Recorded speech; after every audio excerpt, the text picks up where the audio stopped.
മുഖ്യമന്ത്രി ജില്ലയിലെത്തുമ്പോൾ ജില്ലയുടെ മലയോര മേഖലയിലെ ജനങ്ങൾക്ക് പറയാൻ കുറേ കാര്യങ്ങളുണ്ട്. അവരുടെ ആദ്യ പരാതി എന്താണെന്ന് വെച്ചാൽ വന്യമൃഗശല്യത്തെക്കുറിച്ചാണ്. ജനവാസ മേഖലയിൽ പോലും വന്യമൃഗങ്ങൾ എത്തുന്നതോടെ പുറത്തേക്ക് ഇറങ്ങാൻ സാധിക്കാത്ത അവസ്ഥയിലാണ് ജനങ്ങൾ. കുളത്തൂപ്പുഴയിൽ സ്കൂളുകൾക്കടുത്തുവരെ കാട്ടുപോത്ത് ഇറങ്ങുന്നത് ഭീതിപ്പെടുത്തുന്നു.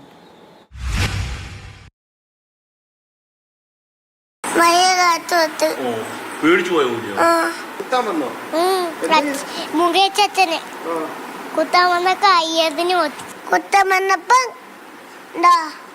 മുഖത്ത് വണ്ടി ഇങ്ങനെ വണ്ടി ഓർത്തി എനിക്ക് പേരെയാണ് ആ തോറ്റനെ കരയുവാണ്.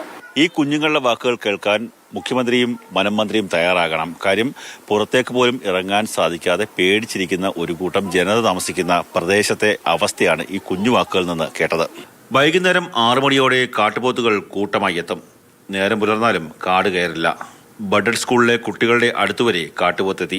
ബഡ് സ്കൂളിന് പിൻഭാഗത്തൊരു മതിൽ പൊളിഞ്ഞു കിടപ്പുണ്ട്. ആ മതിലിന്റെ ഭാഗത്തുകൂടിയാണ് കാട്ടുപോത്ത് ഞാൻ ഇപ്പോൾ ദൃശ്യങ്ങളിൽ കാണുന്ന പ്രദേശത്തേക്ക് എത്തുന്നത്. അതായത് ബഡ് സ്കൂളിനോട് ചേർന്ന് കുട്ടികളൊക്കെ തന്നെ എല്ലാ ദിവസവും വരുന്നതാണ്. ആ സ്ഥലത്തേക്ക് പകൽ വെളിച്ചത്തിൽ പോലും കാട്ടുപോത്തുകൾ എത്തി നിൽക്കുന്ന ഒരു അവസ്ഥയാണ് ഇവിടുത്തെ ജനങ്ങൾക്ക് പറയാനുള്ളത്.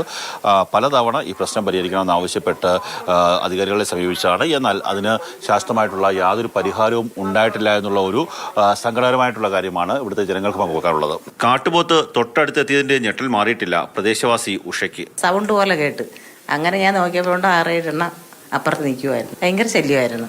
അമറക്കവും വിളിയും എല്ലാം ഉണ്ടായിരുന്നു. സ്കൂളിലെ കുട്ടികളെയും അധ്യാപകരെയും മാത്രമല്ല പ്രദേശവാസികളെ ഒന്നാകെ ഭീതിയിലാഴ്ത്തിയിരിക്കുകയാണ് വന്യജീവികൾ. ഓട്ടോ ഓടിച്ചല്ലേ ജീവിക്കുന്നത്? പേടിയുണ്ടോ? പേടിയുണ്ട്. ഇതൊക്കെ വന്ന് ഇടിച്ചു കഴിഞ്ഞാൽ തീർന്നില്ലേ?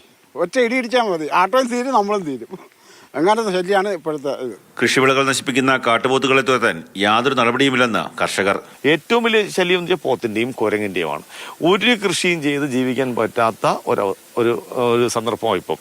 കുളത്തൂപ്പുഴയിൽ മാത്രമല്ല തെന്മല, ആര്യങ്കാവ്, പത്തനാപുരം തുടങ്ങിയ മേഖലകളിലെല്ലാം വന്യമൃഗശല്യം രൂക്ഷമാണ്. കഴിഞ്ഞ ദിവസം തെന്മലയിൽ ആനയിറങ്ങിയതിന്റെ ദൃശ്യങ്ങളാണിത്.